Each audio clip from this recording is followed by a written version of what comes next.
कला संहिता। श्री शिवाय नमस्तुभ्यं। यति के लिए एकादशाह कृत्य का वर्णन। स्कंद जी कहते हैं, वामदेव, यति का एकादशाह प्राप्त होने पर भी जो विधि बताई गई है उसका मैं तुम्हें स्नेहवश वर्णन करता हूँ। मिट्टी की वेदी बनाकर उसका सम्मार्जन और उपलेपन करें। तत्पश्चात पुण्य वाहन वचन पूर्वक प्रोक्षण करके पश्चिम में लेकर पूर्व की ओर 5 मंडल बनाएं और स्वयं श्राद्ध करता उत्तराभिमुख बैठकर कार्य करें।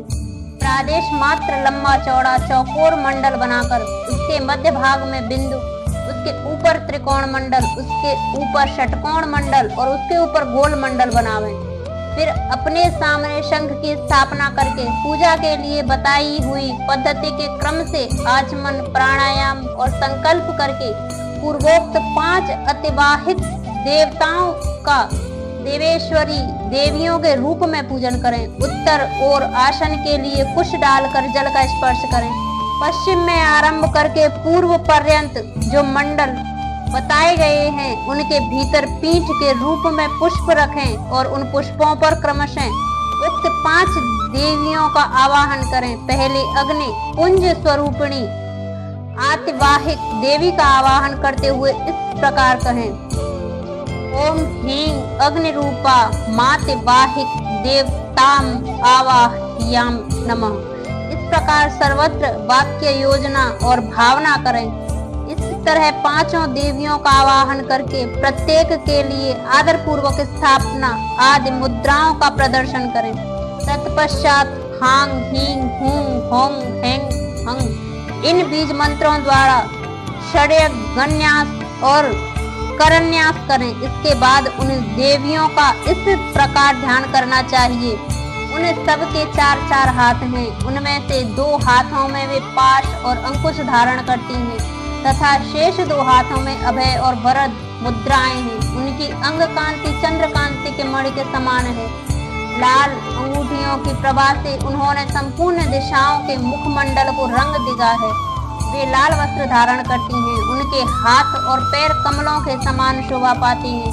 3 नेत्रों से सुशोभित मुख रूपी पूर्ण चंद्रमा की छटा से वे मन को मोह लेती हैं। माणिक्य निर्मित मुकुटों से उद्भासित चंद्रलेखा उनके सीमंत को विभूषित कर रही है।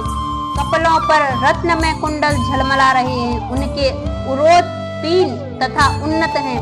हार, केयूर, कड़े और करधनी की लड़ियों से विभूषित होने के कारण वे बड़ी मनोहारिणी जान पड़ती हैं।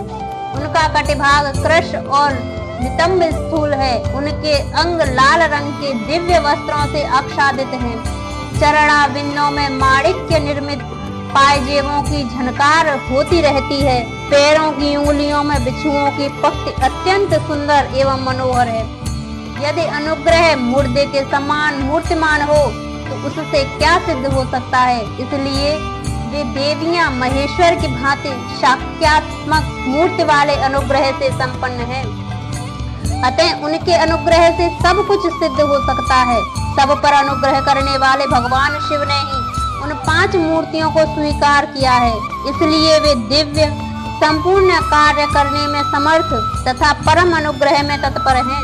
इस प्रकार उन सब अनुग्रह परायण कल्याणमयी देवियों का ध्यान करके उनके लिए शंख स्थित जल के बिंदुओं द्वारा पैरों में पाद्य, हाथों में आचमनीय और मस्तकों पर अर्घ देना चाहिए। तदंतर शंख के जल की बूंदों से उनका स्नान कर्म संपन्न कराना चाहिए। स्नान के पश्चात दिव्य लाल रंग के वस्त्र और उत्तरीय अर्पित करें। बहुमूल्य मुकुट और आभूषण दे। इन वस्तुओं के अभाव में मन के द्वारा भावना करके इन्हें अर्पित करना चाहिए। तत्पश्चात सुगंधित चंदन, अत्यंत सुंदर अक्षत तथा उत्तर गंध से युक्त मनोहर पुष्प चढ़ाएं। अत्यंत सुगंधित धूप और घी की बत्ती से युक्त दीपक निवेदन करें। इन सब वस्तुओं को अर्पण करते समय आरंभ में ओम ह्रीं का प्रयोग करके फिर समर्पयामि नमः बोलना चाहिए। यथा ओम ह्रीं अग्न्यादि रूपाभ्य पंच देवीभ्य दीप समर्पयामि नमः। इस तरह अन्य उपचारों को अर्पित करते समय वाक्य योजना कर लेनी चाहिए। दीप समर्पण के पश्चात हाथ जोड़कर प्रत्येक देवी के लिए पृथक पृथक केले के पत्ते पर पूरा पूरा सुवासित नैवेद्य रखें। वह नैवेद्य घी, शक्कर और मधु से मिश्रित खीर, पुआ, केले के फल और गुड़ आदि के रूप में होना चाहिए। भूभर्व स्वः बोलकर उसका प्रोक्षण आदि संस्कार करें। फिर ओम ह्रीं स्वाहा नैवेद्य निवेदयामि नमः बोलकर नैवेद्य समर्पण के पश्चात ओम ह्रीं नैवेद्यांते आचमनार्थ पानीय समर्पयामि नमः कहते हुए बड़े प्रेम से जल अर्पित करें। मुनिश्रेष्ठ, तत्पश्चात प्रसन्नता पूर्वक नैवेद्य की पूर्व दिशा में हटा दें और उस स्थान को शुद्ध करके कुल्ला, आचमन तथा अर्घ्य के लिए जल दें। फिर तांबूल, धूप और दीप देकर परिक्रमा एवं नमस्कार करके मस्तक पर हाथ जोड़ इन सब देवियों से इस प्रकार प्रार्थना करें। हे श्री माताओं, आप अत्यंत प्रसन्न हो। शिव पद की अभिलाषा रखने वाले इस यति को परमेश्वर के चरणाविंदों में रख दें और इसके लिए अपनी स्वीकृति दें। इस प्रकार प्रार्थना करके उन सब का वे जैसे आई थी उसी तरह विदा देकर विसर्जन कर दें और उनका प्रसाद लेकर कुमारी कन्याओं को बांट दें या गौ को खिला दें अथवा जल में डाल दें। इनके सिवा और कहीं किसी प्रकार भी न डालें। यही पावन करें। यति के लिए कहीं भी एकादृष्ट श्राद्ध का विधान नहीं है। यहाँ पार्वन श्राद्ध के लिए जो नियम है उसे मैं बता रहा हूँ। मुनिश्रेष्ठ, तुम उसे सुनो।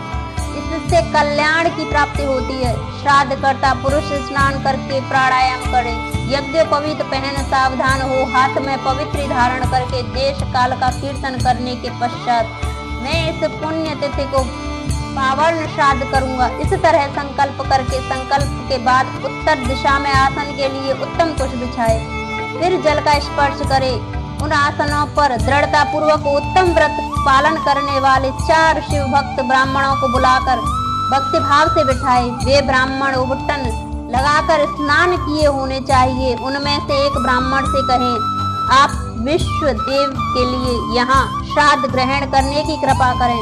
इसी तरह दूसरे से आत्मा के लिए, तीसरे से अंतरात्मा के लिए और चौथे परमात्मा के लिए श्राद्ध ग्रहण करने की प्रार्थना करके श्राद्ध करता यति श्रद्धा और आदर पूर्वक उन सब का यथोचित रूप से वरण करे। फिर उन सब के पैर धोकर उन्हें पूर्व विमुख बिठाए और गंध आदि से अलंकृत करके शिव के सम्मुख भोजन कराए। तदंतर वहां गोबर से भूमि को लीपकर पूर्वाग्र कुश बिछाए और प्राणायाम पूर्वक पिंड दान के लिए संकल्प करके 3 मंडलों की पूजा करें। इसके बाद पहले पिंड को हाथ में ले आत्मा ने इमें पिंड ददाम ऐसा कहकर उस पिंड को प्रथम मंडल में दे दे। तत्पश्चात दूसरे पिंड को अंतरात्मा इमें पिंड ददाम कहकर दूसरे मंडल में दे दे। फिर तीसरे मंडल को परमात्मा ने इमें पिंड ददाम कहकर तीसरे मंडल में अर्पित करे। इस तरह भक्ति भाव पूर्व विधि पूर्वक पिंड और कुशोदक दे। तत्पश्चात उठकर परिक्रमा और नमस्कार करे। तदंतर ब्राह्मणों को विधिवत दक्षिणा दे। उसी जगह और उसी दिन नारायण बलि करे। रक्षा के लिए सर्वत्र श्री विष्णु की पूजा का विधान है। अतः श्री विष्णु की महापूजा करे और खीर का नैवेद्य लगाए। इसके बाद वेदों के पारंगत 12 विद्वान ब्राह्मणों को बुलाकर केशव आदि नाम मंत्रों का गंध, पुष्प और अक्षत आदि से उनकी पूजा करे। उनके लिए विधि पूर्वक जूता, छाता और वस्त्र आदि दे। अत्यंत भक्ति से भांति भांति के शुभ वचन कहकर उन्हें संतोष दे।